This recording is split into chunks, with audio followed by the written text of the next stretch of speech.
Hi guys, welcome to the channel. Thank you for joining me and thank you for your continued support. I've just ticked over to 4,000 subscribers. Absolutely fantastic. Thank you very much for everyone who is participating and supporting the channel. I've got the Christmas tree out. A little bit dull. I might have to try and see if I can light him up somehow. Apparently his name is Bruce the Spruce, so if you want to say hello to Bruce, please do say so. Okay, so in all seriousness, there is a lot going on in terms of people on long-term sick, disabled, things like this, things the government want to try and solve. And there has been an announcement by Liz Kendall, who has said that she wants to try and redefine, redevelop, refurbish, whatever word you want to give it, to the job centres, because a survey by the DWP says that very few people are using them. Lots of employers aren't even using Job Centre because they just either don't know about it or they don't think it's good enough. Personally, I understand that myself. But let's take a look at the article, as it also mentions a detail which I mentioned yesterday about the Get Britain Working white paper. So let's take a look. Okay, so DWP to overhaul job centres as part of the biggest reforms in a generation. Full breakdown of changes. So basically, Liz Kendall has said that she wants to put forward legislation to reform the DWP and job centres in government's Get Britain Working white paper. Now they're supposed to undergo a major transformation as the plans to convert them into a comprehensive national jobs and career service. The sweeping changes come as a new WP survey reveals that less than a third of people would consider using Job Centre for job seeking advice. Well, that's because firstly, a lot of them are quite patronising, and at least that's my experience, but I'd love to hear your experience. If you've used the Job Centre, do let me know what you thought your experience was. I would like to hear that down in the comments. But secondly, they're not always very helpful, and there's not a huge amount that they can do. At least that's what I found. There's not a huge amount they can do for you.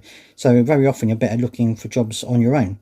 These reforms to be unveiled next week in the Get Britain Working white paper. So it's coming out next week. I did read somewhere that it was coming out next week, and this confirms it. So the Get Britain Working white paper is coming out next week. So that's something that we need to keep an eye out, and I will of course let you know as soon as it comes out what the contents of it are. So if you haven't subscribed, do so that you can be kept up to date with what this Get Britain Working white paper is all about.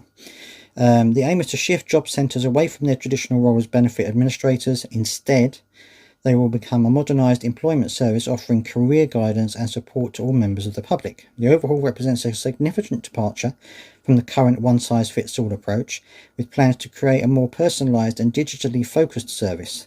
The current system faces significant changes, with only 45% of people trusting DWP to help them reach their full career potential. Employer engagement with job centres remains particularly low. Among employers who recruited or attempted to recruit in 2022, just 14% used Job Centre Plus services. Only 15% of employers were even aware that Job Centre Plus or DWP work trial programmes, and the UK stands among G7 nations with the highest economic inactivity levels than before the pandemic. Now, one of the reasons I think that that employers don't have a lot of faith in job centres, certainly from my experience, and this was many years ago now, I once went to the job centre to look for a job, and they put me on they took my details, took my mobile number, and said that they would message me job opportunities, which I would then have to apply for.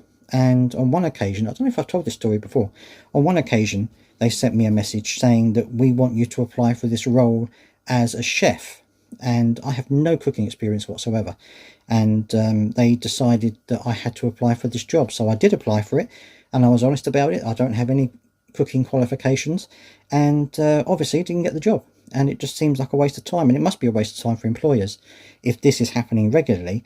If employers are trusting the job centre to get them people to come and apply, and actually they're not qualified or not suitable for the role. So I can imagine why employers are just doing it themselves. But anyway, this apparently is going to work. £55 million apparently they're going to put into job centres to transform them into these new centres. But as people have said in the comment section, where are the jobs? The jobs are dropping quite a lot with the budget. A lot of employers now are either stalling their opening new stores, or they've cancelled recruitment. So it's looking a bit worrying for Liz Kendall, because she wants all these jobs to go to people who are, in quotes, not working. But there just aren't a lot of jobs around, and this is the big problem. Businesses are getting or becoming a little bit worried about Liz Kendall and Rachel Reeves and their determination to get people into work, because there aren't that many jobs. So let me know down in the comment section what you think. Do you think this overhaul of the job centre is a good thing? Do you think it will work? Or do you think that actually what they need to do first is to get jobs available for people to apply for, and make sure they get the support to do that? Let me know down in the comment section what you think, as always, and I will see you next time.